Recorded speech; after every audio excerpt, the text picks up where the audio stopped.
Shaw Walters. We're going to automate all of the jobs. The creator of ElizaOS, a speaker at the AI Summit at Consensus 2025, looks forward to a world where nobody is working and everybody is investing. Jeff Wilser meets him. Someday you'll be out of a job. So will I, so will your neighbor, so will your best friend, and so will all of your family. All of our jobs will be automated thanks to AI. This is the prediction of Shaw Walters, who in Web3 style typically just goes by Shaw, founder of Eliza Labs, and creator of ElizaOS. We're going to automate all of the jobs. Like all of the jobs are going to be automated, says Shaw. There aren't going to be any jobs. And there shouldn't be, because any work that I can get a robot to do is beneath me. And I think we will look back on this time like we look back on slavery. Like, what the fuck were we doing?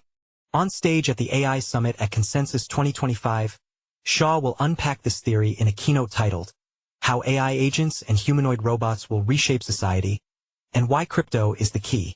Here he gives a quick sneak peek. Interview has been condensed and lightly edited for clarity. What excites you the most about AI agents? Personally, this is a sort of selfish quest. I don't like sitting at my desk all day with my shoulders rounding, becoming this troll who's coding all day. What I want to do is to pace around and tell my agents to do things and code for me. Coding has gotten to the point where I have another window up, and I'm just coding with Gemini in Cursor. I just start speaking and saying, hey, this is what I want. I want you to change this, and it just starts going. And why can't that just be embodied? Why can't I just be walking down the street talking to my agent and it's writing my code for me? Why do I have to be sitting here glued to this desk? So I really want to unbox the user interface personally for myself and have my agent with me everywhere I go. I can just call it if I have an idea. It answers my email. What do you think will be the first killer use case of agents that really goes mainstream? Well, definitely coding. It's already the first case. Fair. But what about for normies, for non-coders? Well, for us, at Eliza, it's social agents. And then I run a remote team and DAO community, right? We have 20 people that come to work every day and develop code. I have a group chat right now of 8 people. And we have 20 channels on Discord and we have a Telegram. So we have all this communication happening in all these places, and we have these very obvious problems everyone else has. I don't know what's going on in most of the chats. I don't have time to read most of it. I'd love if it was just summarized for me. They should be like, hey, what has this guy been working on right now? And it's like, oh, he worked on this. He answered this. Great. So we have a bot that's doing just that thing. It checks in with every single employee every day and gets a status update from them.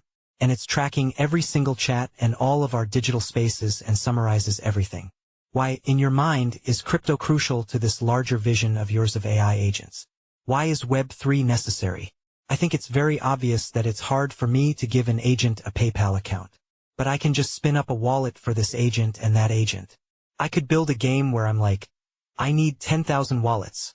Because what I'm really doing is giving an agent the ability to prove that it is itself with a cryptographic signing tool, just like I'm giving any other user. So agents are just proxies for other users and they get the same benefits that any other user does.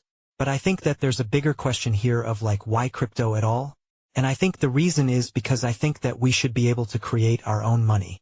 It's not a power that we should necessarily give to states, although states have the ability to enforce it with force. So there's a bigger question of, what's the war we're fighting here? This is something that I'll be sharing in my consensus talk. We're going to automate all of the jobs. Like all of the jobs are going to be automated. There aren't going to be any jobs. And there shouldn't be, because any work that I can get a robot to do is beneath me. And I think we will look back on this time like we look back on slavery. Like, what the fuck were we doing? We were making everybody work for dollars with all of their time. That's crazy to me. They should have been pursuing their passions.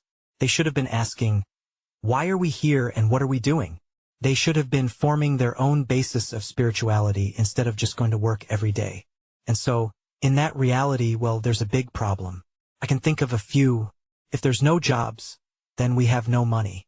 But actually none of the rich people in our country have jobs. How do they make money? They're investing. And I think this is the world we have to live in, where we're all investors and nobody's a worker. It's just insane to me that we live in a world where all the rich people don't work, and yet we think that's the way to getting rich. I'm trying to visualize this. It's wild to imagine a world where no one has jobs, and all the work is beneath us. It's inevitable. Are we writing poetry all day? How are we filling our time?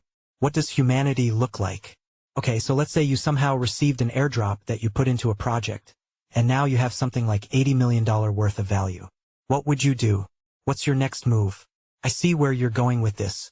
So the idea is that you think about what your passions are, and how you'd spend your time if you had unlimited money. And then that's what you'd be doing in this world where all the jobs are automated. Yeah. I would be at my computer working on AGI. I would be working on that all day.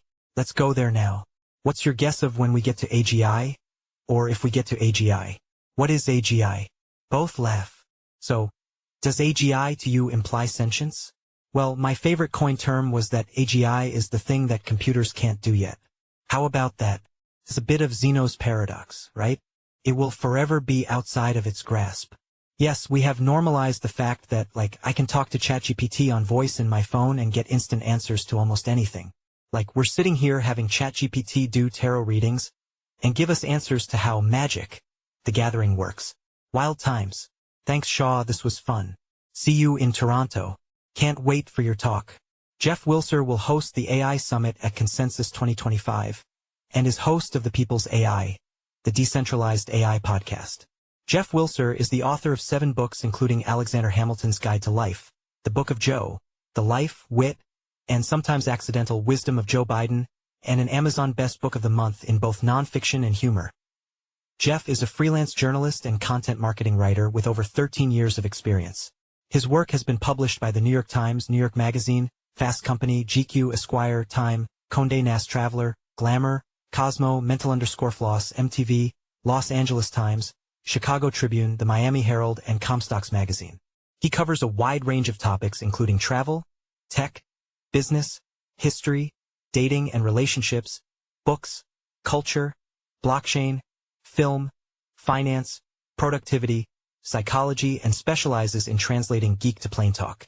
His TV appearances have ranged from BBC News to The View. Jeff also has a strong business background. He began his career as a financial analyst for Intel Corporation and spent 10 years providing data analysis and customer segmentation insights for a $200 million division of Scholastic Publishing.